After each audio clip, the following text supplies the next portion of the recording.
حبايبي، طبختنا اليوم الدولمة العراقية بالضلوع. طبعا مظلومة بالتصوير لأنه بعد البخار فما قاعدة تطلع الصورة صحيحة. دهينة وحامضة وحارة. الله أطلع من البخار.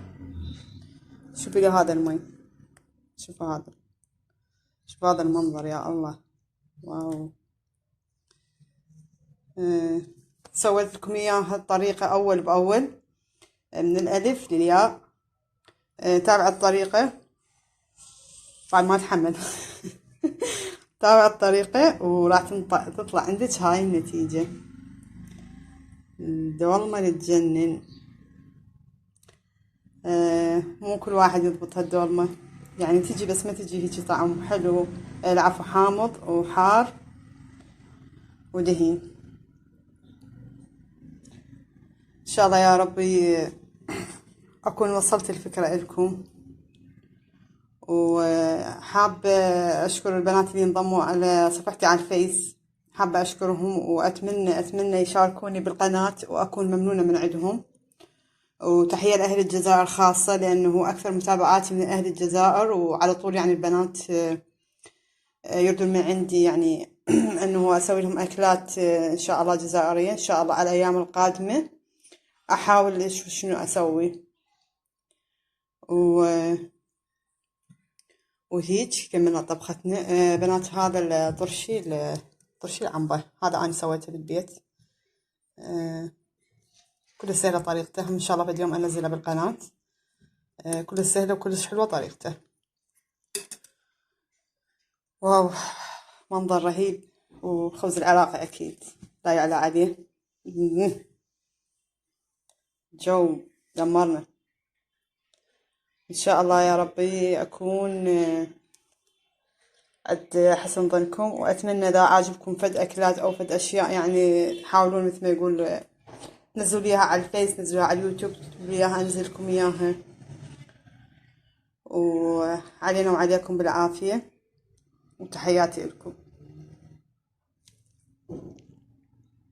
السلام عليكم ورحمة الله وبركاته متابعين الأعزاء. عندي هاي مكونات الدولمة العراقية. أول شي راح نبدي عندي هنا اللحم. أنا اللحم أخذته على 3 أنواع، يعني عندي هذا التطبيق، يعني أكو يسموه ضلوع وأكو يسموه ريش. أنا أخذت هاي الريش، هذا راح يصير قاعدة جدرية. وأخذت هذا اللحم مثروم، وأيضا راح أثرم وياه هاي القطعة الدهينة، احنا نسميها اللي بالعراقي، ما أعرف شو يسموها بعد. راح أثرمها وياه، راح يصير بالخلطة. عندي هنا هذا التمن العنبر. تمن حسب يعني عادة شو قد يعني قياس. عندي هنا هاي ما شاء الله تبارك الرحمن، عندي هاي الخضروات، يعني مجموعة من الخضروات، أي خضروات تحبين تضيفيها. والأساسي بالدولمة الفلفل والبصل. البصل أنا أخذت نوعيتين، هاي نوعية هاي باردة، وأخذت هاي النوعية حارة. نوعيتين راح أضيفهم بالدولمة. وأيضا مواد الأضافية يعني الطماطم، فلفل حار. عندي هذا باذنجان تبارك الرحمن. شجر أو كوسة ما أعرف يسموها. جزر، تكون حبة شوية كبيرة يعني تقدرين تحفريها. فهاي الخضروات. إضافة إلى ذلك السلق، يعني هذا السلق هم من شوفين يعني حسب العالة ما تشقد أو يعني كمية الجدر ما تشقد راح تستخدمين. يعني هسه هاي أخذت باكتين. عندي أيضا هنا للخليط راح أستخدم حامض ليمون، عصير ليمون العفو، 3 ليمونات، لأن الدولمة تحب الحموضة. أكو يخلوا ليمندوزي، أنا ما أحب الليمندوزي، أخذت هذا الليمون راح أعصرهم هذول 3 كلش كافي. وأيضا عندي هنا معجون هاي 3 ملاعق، هاي بس للخلطة. وراح اخذ كمية ثانية. انا بعد مرور العملية مال العمل راح تشوفون شلون ايش قد راح اضيف. عندي هذا الفلفل، هذا فلفل اسود وفلفل ابيض مطحون، هذول النوعيتين حارات، يعني الفلفل الاسود حار واعتياد كلنا نعرف، والفلفل الابيض ايضا حار. احب الدولمة حارة ودهينة وحامضة. ملح، شنو بعد نسيت؟ المهم اخاف نسيت شي بالخطوات راح اذكره. فان شاء الله هسه راح ابدا اعمل الدولمة العراقية بالضلوع، تمن العنبر، دهينة، اهم شي دهينة. وتابعوا الخطوات اول باول حتى تحصلون على اطيب دولمة عراقية. ما شاء الله باع المنظر مال الخضروات، تبارك الرحمن يا رب العالمين. قد خالق لنا نعم سبحانه وتعالى، ما شاء الله تبارك الرحمن. بس حبايبي ان شاء الله راح نبدي اول طريقة بالدولمة. راح ابدي احفر هاي المواد، احفرها كلها، وهم راح اشوفكم طريقة الحفر شلون راح تصير عندي، والبصل شلون راح افتحه، والسلق شلون راح انقعه، يعني شوية بمي دافعة حتى ينطي نفسه. وانتظروني الخطوات. حبايبي هسه كملت الخطوة الأولى من الدولمة، اللي هي حفرت الخضروات، حفرتهن، وهذا كان اللب مالتهم، هذا راح أثرمه ويا الحشو. قورت الطماطة أيضا، وأيضا هذا اللب مالتها راح أضيفه ويا الحشو على مود يعني يصير بالخلطة مالته. ونقعت التمن، لازم تنقعي أول ما تبدين الدولمة، لازم تنقعي التمن حتى يستوي بسرعة عندك.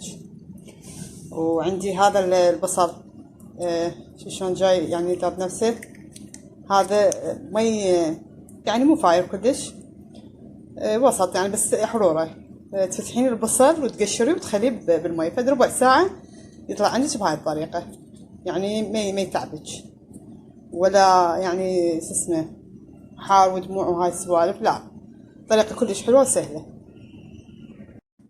وأيضا عندي هذا السلق، هاي العضوتها راح أخليها بالوجه. همين أنا نقعته بشوية مي يعني حار فوق الدافي، على مود من ألفه يذب نفسه. غسلته وكملت.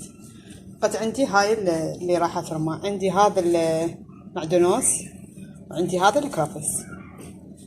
خليت أنا باكتين كرفس وحدة معدنوس، ويعني كل مرة أخلي شبنت، بس هالمرة ما عندي شبنت، راح أخلي بدون شبنت، أو عندي شبنت يابس راح أخلي له يعني فد ملعقة خاشوقة يعني مال أكل شبنت يابس. وهذا الثوم اللي راح أثرمه وياه، وهاي حباتين بصل.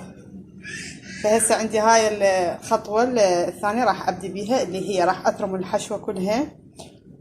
ثرمت الدهينة ثرمتها، وأبدي أجانس المواد ويا الرز.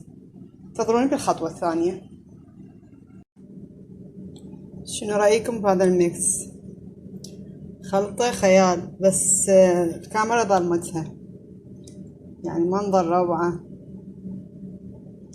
المهم حبيباتي كملت خلطة الرز والحشوة واللحم وكل شيء على شيء خلطته، وضفت له ما يقارب نص كوب زيت وياه، يعني ما يحتاج بعد تخلين على الدولمة زيت، لأن أنا خليت ويا الحشوة زيت، فما يحتاج تخلين زيت بعد بالقدر، لأن هو هذا راح ينزل، راح يصير عندك دهينة.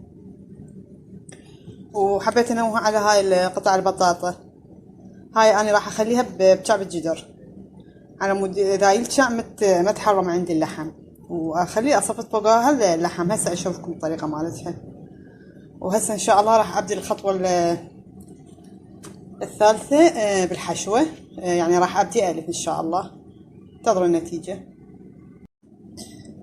حبايبي. هسه بديت يعني بالحشوة. شوفوا البتيتة شلون خليتها بداية الجدر واللحم فوقها، حتى اذا يعني ليش عاد زايد ما راح تسوي اللحم. فهسه راح ابدي اول طبقة اللي هي الخضروات، لان شوية الخضروات يراد لها يعني 6 اكثر، فراح تكون جوا بقعر الجدر. فاول وجبة عندي راح احشي الخضروات. خل نحشي الخضروات ونرجع وياكم. حبايبي هسه بعد ما كملت كل الخضروات حشيتها جو بالقار الجدر. انتي شو اسمه ما نبهت عليها الباذنجان والفلفل والشجر.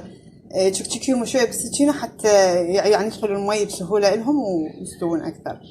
فهسه راح ابدي ان شاء الله بال طبقه البصل، راح ابدي بيها وهميني اصفتها وارجع وياكم. والمنظر يا الله سبحان الخالق. هسه حشيت البصل كليته. طبعا هسه اكو يقولون يعني ايش دعوه هالقد مكثرين بصل. الصراحه اطيب شي بالدولمه السلق والبصل. انا بالنسبه لي السلق والبصل واحب الطماطه. فالبصل اذا قليل اعتياد راح يصير عليه معارك، فكثرت بصل حتى يعني يكفي. هسه ان شاء الله كملت لف البصل. هسه راح ابدي الف السلق. هاي راح تكون يعني فوق على الوجه. هسه اشوفكم اياها. هسه راح ابدي ان شاء الله بلف السلق. واو انتظرون حبايبي. هسه بعد ما كملت لف السلق بهاي الطريقة صارت عندي هاي الطبقة السلق. بقت عندي هاي الطماطة. هاي الطماطة راح تصير بالوجه. هسه مرتين. اول مرة راح انزل العضود العفو الطماطة والعضود فوقها، وهاي كملت اللف مالتنا.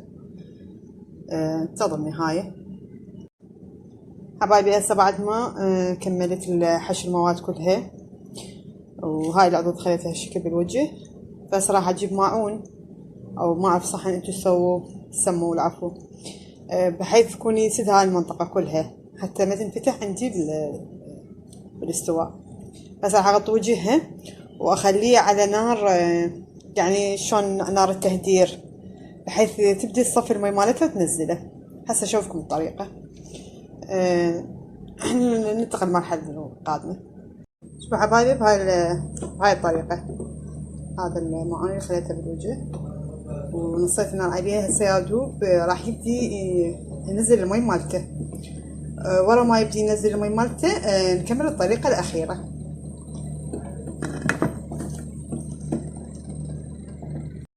حبايبي هسه عندي هذا كوب الليمون، أنا ما ضفته ويا الخلطة.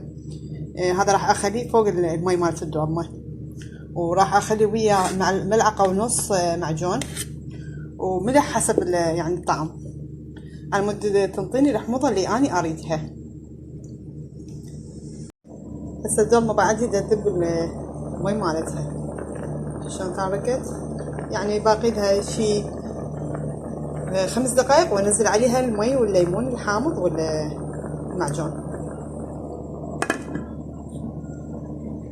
حبايبي هسه بعد ما ضفت عليه الليمون والمي وشوية معجون صار عندي بهاي الطريقة. هسه بعد المي مالته، شوفوا هذا المي مالته. هسه شوي شوي راح يبدي يشرب المي مالته. هسه ارجع اقبقه وننتظر النتيجة النهائية ان شاء الله. شوفوا المنظر زين عازف الذوبن ان شاء الله. ما باقي شيء ونسكب الدولمة مالتنا. هسه راح تبدي عندنا اهم مرحلة بالدولمة اللي هي راح نسكبها وناكلها. ما شاء الله تبارك الرحمن. خبزة وصينية، وراح ان شاء الله اقلبها واشوفكم اياها. انا ما اقدر اقلبها يعني شلون هاي اللي يسووها لبن تطلع يعني كيكة عدلة واحدة وهذه، لانه دا صور بتكئيد، بس احاول ادبرها. تقريبا نزلتها. اكو هذا المي، اكو ما يحبوها يعني هيك بيها مي، لا احنا نحبها هيك بيها مي شوية تصير لينة. فهسه ان شاء الله شوية بس تنزل نشوف الدولمة النهائية.